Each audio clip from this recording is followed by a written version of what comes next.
We've been here for about an hour.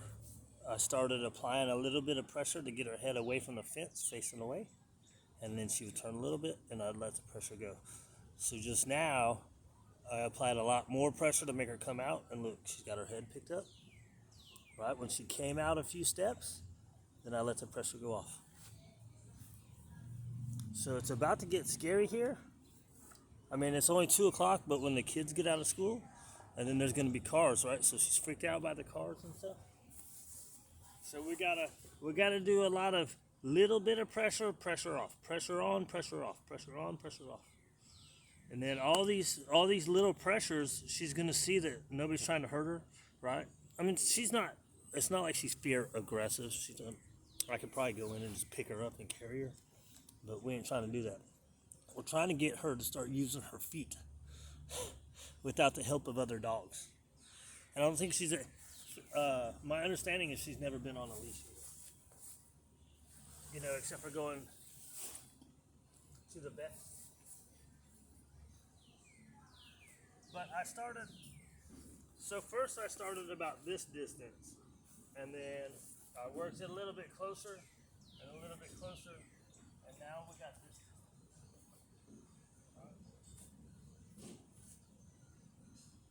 Pressure.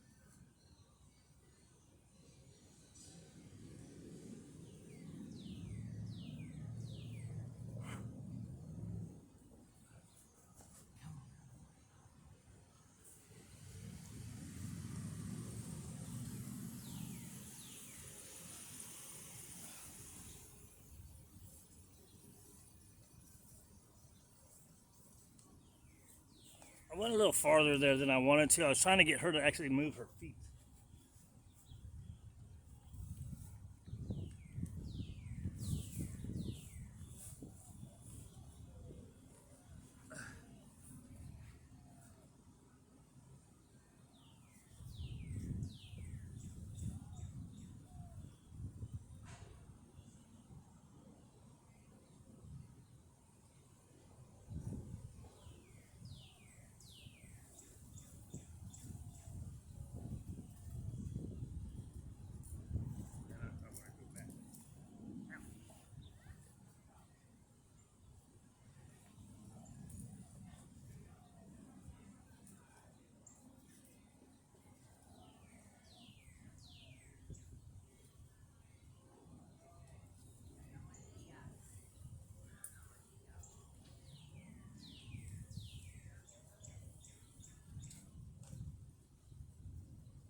So I was trying to get her to move forward.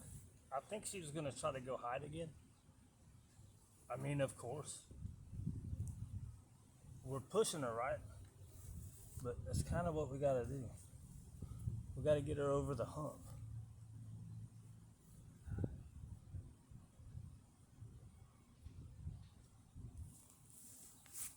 Right? So, let's see.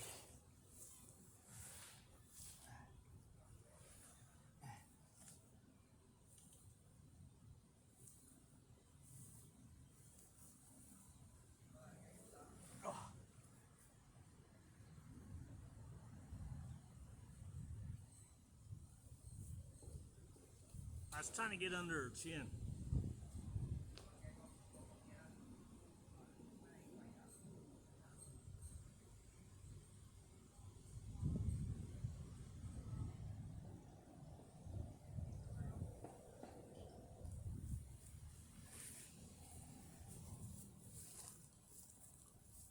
So the only reason I scratched at her nose first is just to see if she would flinch.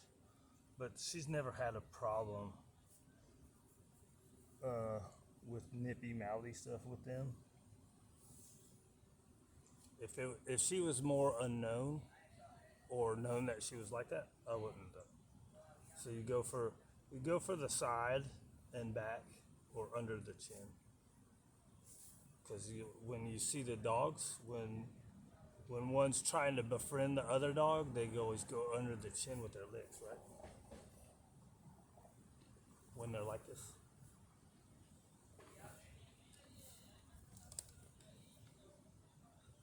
Let's see. Right, so I'm trying to do about 30 seconds to a minute of applying pressure and then giving her at least 5 minutes to chill out. Right.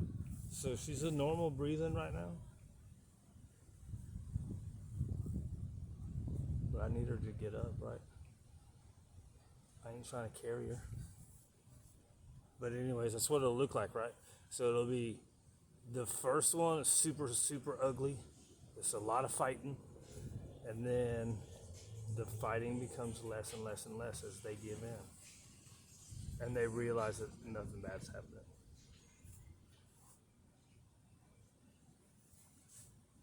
So there's a lot that goes into it, right? You have to be real patient. But there's a time thing too, right? We don't want to give in to the fear and say, oh, it's okay for you to be scared, right? But we also don't want to be pushy. So you got to find the little line with them.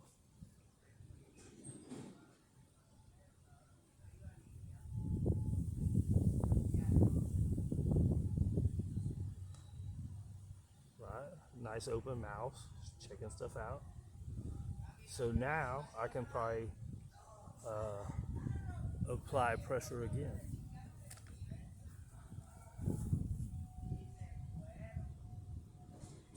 Give her a minute to chill out.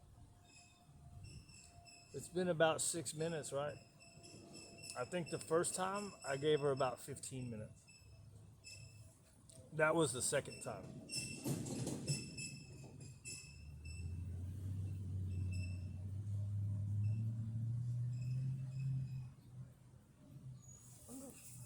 I wonder if I can get her with toys. I don't think so. I don't think she plays with toys at home.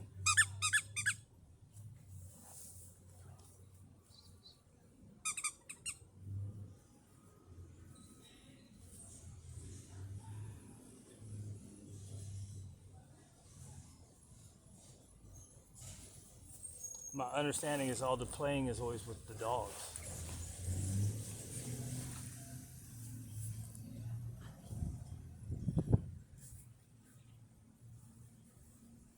Maybe I should have tried this first.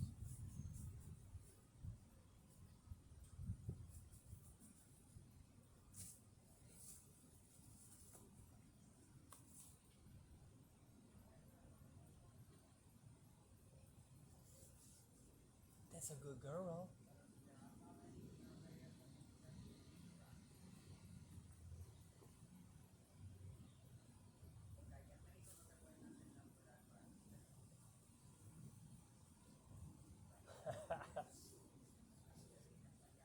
You ready for more pressure? More pressure release. Pressure release, pressure release.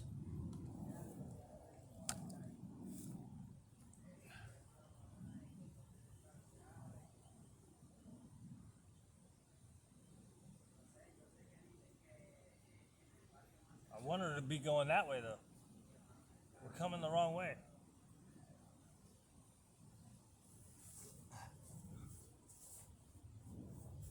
I'm gonna not stand up this time.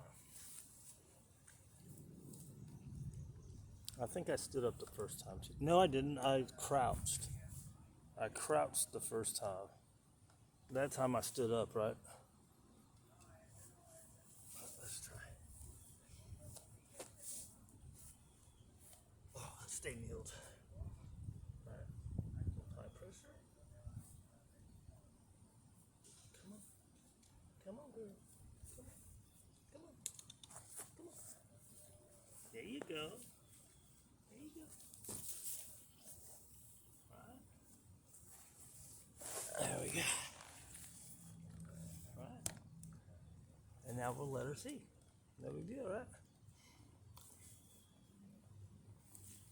She didn't jump forward towards me, but she jumped forward. Now I need to work going that way. It's a little bit at a time,